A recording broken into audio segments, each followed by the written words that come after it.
Hey, what's up everybody? Ed the Pond Professor here. I'm coming to you from Aqualand. It is the first snow of the year. We have a never-ending amount of work here. Sitting right here waiting for us. Feed them properly, constantly be looking at them. This goes for all of our animals. We have an incredible collection of exotic animals from all over the world.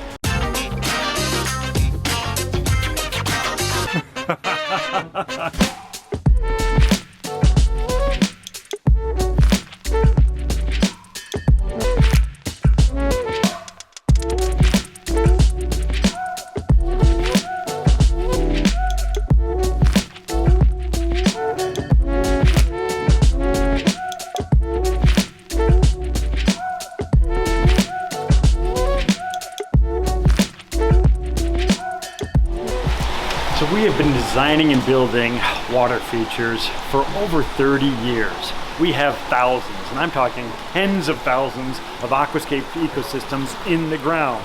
We have pre-filters, we have submersible pumps, recirculating systems, biological filters, all of these things working together synergistically to give us the desired water quality. Challenge is that works really, really well outdoors and it works well indoors, but there are a few challenges when we start talking about indoor environments. We have different types of lighting. We don't have natural sunlight. We have a very consistent temperature. We don't have any precipitation coming in, so we are changing the water differently. So all of these things combined together are changing our ecosystem model ever so slightly. Our stocking rates are a little bit differently. So all these little things are causing a shift in the functioning of the system. So we have to monitor everything a little bit more carefully. And because of that, we're always looking for anything that pops up. So if we have an issue somewhere in that chain, it's going to reflect itself with a sick animal. This is normal. People get sick, dogs get sick, fish get sick. Everything, when it gets a little bit stressed, is going to show some sort of an illness. So what we want to do is we're going to monitor the fish. We're going to feed them properly. We're going to take care of everything, but we're going to constantly be looking at them and noticing anything erratic.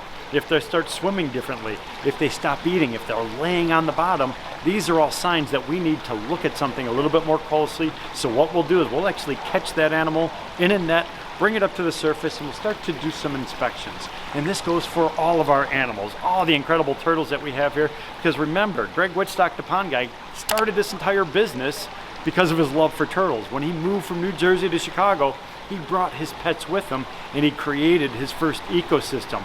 We have been building upon that same model year after year after year after year, and we have some incredible results, but like I said, we have a few things that we have to always look for.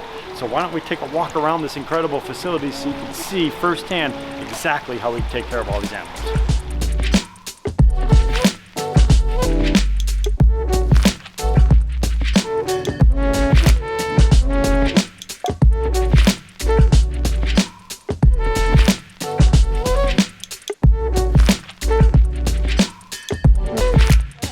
We have tons and tons of options here. We got this incredible tank over here that has rainbow fish. It also had baby turtles inside of it. We have our signature koi pond over on this side.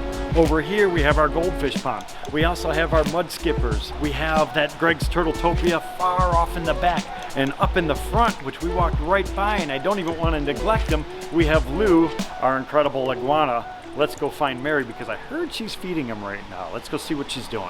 All right, so here is Mary. She is a fellow biology person like myself, animal lover. She has multiple hats here at Aqualand, but she has created, wow, that looks like an incredible salad. And what is this for? This is gonna be for our buddy Lou and a couple land turtles that we have in here as well. So we're gonna go ahead and open up the door now and go ahead and give him his food. Excellent. And I think he's sitting right here waiting for us too. Oh my gosh. Oh, he's looking good.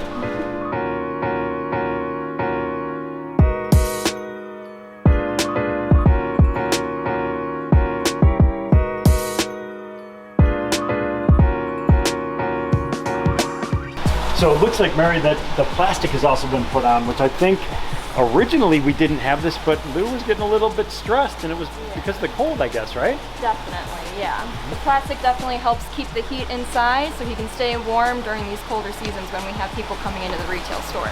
So I was just talking about how the habitat, their environment that they live in, is the most important thing. But the next thing right behind that, and probably equally valuable, is going to be their diet for sure. So their diet's definitely going to be most important. We've got a lot of strict regimen here that we keep the animals on. So we've got a specific diet for each of our animals. The koi eat specifically, turtles eat specifically, Lou eats specifically. And actually enough, Woody, our snapping alligator turtle, we just had to switch his diet up because he stopped eating for a little while. Sometimes our animals get sick of what they're eating, just like we do. We like to switch it up. So we decided to go ahead and switch up his diet, and sure enough, he's eating again. So we're always looking at lives of these animals, and we want to take all those different things into consideration. So actually, I think what we're going to do right now, why don't we go find some of our regular fish food so we could explain that, because we are a pond company and our majority of the stuff that we take care of is actually fish. Let's go check it out. All right, so we are at our main signature pond on the indoor scale. What do you do on a daily basis to take care of these guys? So for the indoor fish, we will feed them twice a day, once in the morning and once in the evening. Obviously each pond has a different load of fish, so each pond gets a different amount, but we will feed them twice a day. We've also got little munchie bags for kids, so stop by our retail store and you can even feed the fish yourself. You can buy all of our different display ponds, all different kinds of fish to feed. We also have another special guest. We have Matt Augustine, part of the product development team, and Matt is a fish enthusiast, animal enthusiast his entire life, and he was also part of that team that created this incredible fish food product. All right, Matt, what are your thoughts? What did you do to create this incredible product, which is critical for the health of all of our animals here? Yeah, so what we have here at is pond fish focused food. So this is designed for koi and your goldfish. What you're going to see here is high quality proteins. You're going to see high quality ingredients, protein sources from whole fish. And you're also going to see probiotics in this. Oh, awesome. And what the probiotics are going to do is not only going to be good for the health of the fish, but it's going to be good for the health of the pond as well.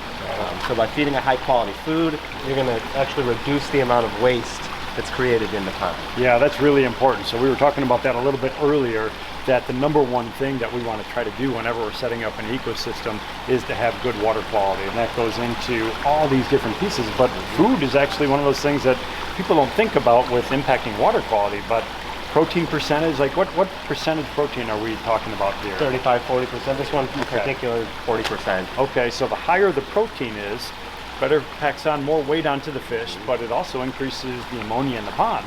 So that means you might have to change up some of the bacterial additions in the pond. You might have to increase circulation. You may have to change out your biological filter. So we never want to go with 100% protein for an animal like this. It's not normal for them. So we're always kind of playing around with that, but I think you nailed it on that 40% range. I think it's perfect, and the results speak for themselves.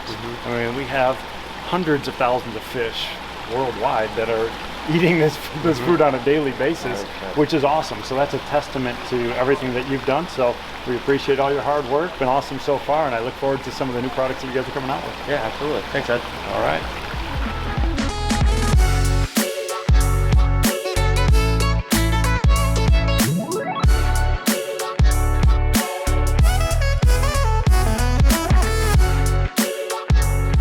As you can see, we have a never-ending amount of work here at Aqualand. We have countless animals. We're always modifying things. We're always making changes. We're always taking care of all the existing things that we have, and we continue to add more and more habitats. So like I said, a never-ending job. We have to make sure that the health of the animals is the number one thing that we're thinking about. And I think these guys are really happy. Let me know in your comments below what you like, what you dislike, what you want to see more of, and what are some of your favorite animals. All right, everybody, we'll see you soon.